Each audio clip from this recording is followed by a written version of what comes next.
Samahan nyo nga ako sa isang araw ko dito sa probinsya namin. Hello peoples! Ako si Angge, isang domestic helper dito sa Hong Kong. Umaga nga eto at napakaaga nga namin natapos kumain. At habang nagmumuni-muni nga ako ay napansin ko nga na napakadami nga ang talbos na itong sayote at hindi nga maharap ni Daddy Chris nga kumuha. Nagpaalam nga ako sa kanya na ako na lang ang magkukuha at i-vlog ko nga to at pati sabi niya rin ay kunin ko na nga rin daw yung mga natitirang talong. Napakahilig nga magtanim-tanim na itong partner ko pero nasira nga nung bumagyo nga dito sa amin. At eto na nga lang natira at pwede pa rin namang kuhanan. May mga paisa-isa ring bunga itong ampalaya at talong. Na-harvest na to ng hipag ko pero itong tira-tira nga ay kukunin ko na at ibibigay ko nga kay mama. Bago pa nga ako maunahan ng ibon at uod ay harvest ko na to. Maganda nga ang tumira dito sa probinsya dahil pwede ka nga magtanim. Pwede mo tong anihin at makakatipid ka nga at hindi mo na kailangan pumunta ng pamalengke para may pang-ulam ka. Nakakatuwa nga yung ganito at mag-harvest ka ng gulay at mananalbos nga ng dahon-dahon. Kung wala ka na may bili ng ulam at masipag ka nga magtanim ay pwede nga to. Kung sakali man nabibili ako ng lupa ay ganito nga ang gusto ko at dito nga sa may bukid para pwede ring tamnan sa likod. Bukod kasi sa pwedeng magtanim ay tapakatahimik nga ng paligid. Karing kasi dito mag-alaga ng bibe, baboy at manok. Lalo na tong partner ko ay napakahilig nga magtanim-tanim. Sayang nga lang dahil nung dumaan nga yung bagyo dito sa Nueva Vizcaya ay nasira nga yung tanim ng partner ko. Hindi pa nga niya maayos gaano to dahil nabibisi pa nga siya. Lalo na nga ngayon at nakabakasyon ako ay gusto nga rin namin suliting 3 ang oras. Anyways, makikita nyo nga dito at madami pa nga patubong pechay at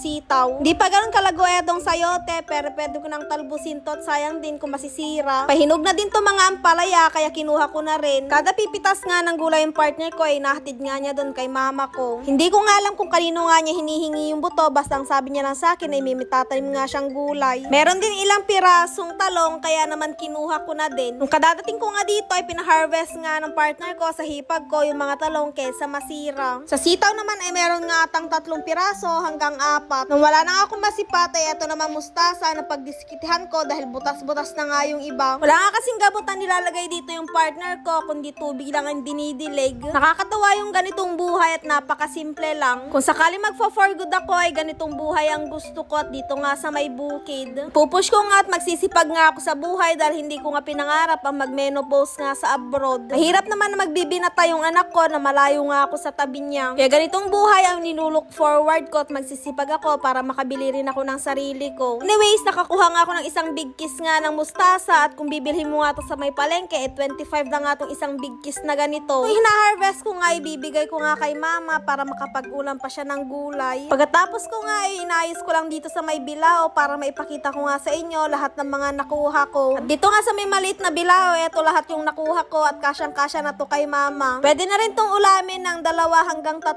tao, kaya swak na swak nga kung may maliit ka ring garden at okay na okay. Nakakatuwa nga at kulang na nga lang ng kamatis at pwede na nga rin magpinakbet. Pagkatapos ko nga mag-harvest, eto namang partner ko, inutusan nga ako magwalis dito sa may bakuran. Madami kasi naglaglagang to yung dahon na etong puno ng bugnay, kaya naman winalisan ko na din. Tapos bigla nga niya akong tinawag dahil may nasipat nga daw siyang guyabano at tignan nyo nga at hindi pa naman hinog pero ang laki nga. At dito naman sa may baba ng bugnay ay meron nga bahay nga na malalaking langgam at namay na nga to ng pangalawang kuya ko. Masarap nga daw to at masarap nga daw yung itlog nila. Habuhos nga ang tawag sa amin dito at hindi ko nga alam kung anong tawag nga sa inyo. Pagkatapos ko namang magwalis ay eto namang partner ko, inutusan naman ako magbihis dahil maglalabang araw kami. Sabi ko nga sa kanya para quits naman ay siya nga magtungga sa akin at ako na nga bahala maglaba. Damit lang naman namin eto ng isang araw kaya ko konti lang at di naman ganun kadami. Naudlot kasi yung pagbili namin nga ng washing machine na sa susunod pa na buwan nga. Kaya naman nagtsatsaga nga kami mag hand wash. Ibalit sa susunod na buwan ay ako naman ang bibili ng washing machine para hindi na nga mahirapan tong partner ko lalo na at magtatag-ulan na. Nagtitipid kasi ako para sa susunod na uwi ko nga sa August may pasyal ka naman yung anak ko. Dahil ngayon ay tight nga ang budget at madami pa nga akong binabayaran. Anyways, tapos na nga ako maglabat.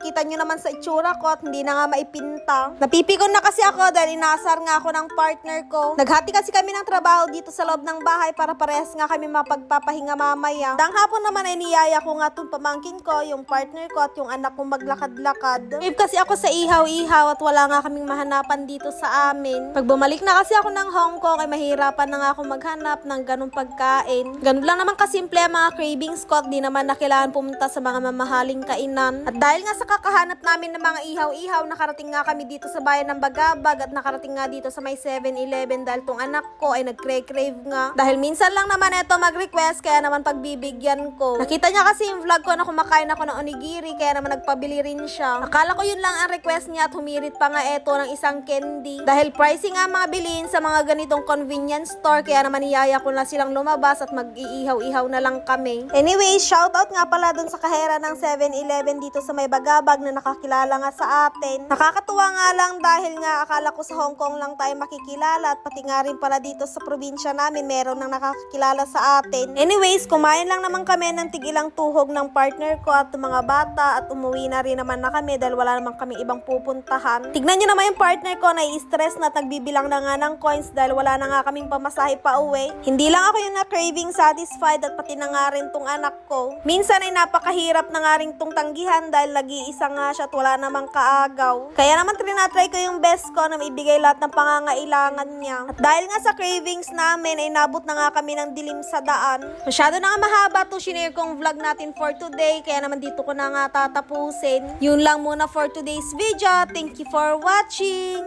Bye!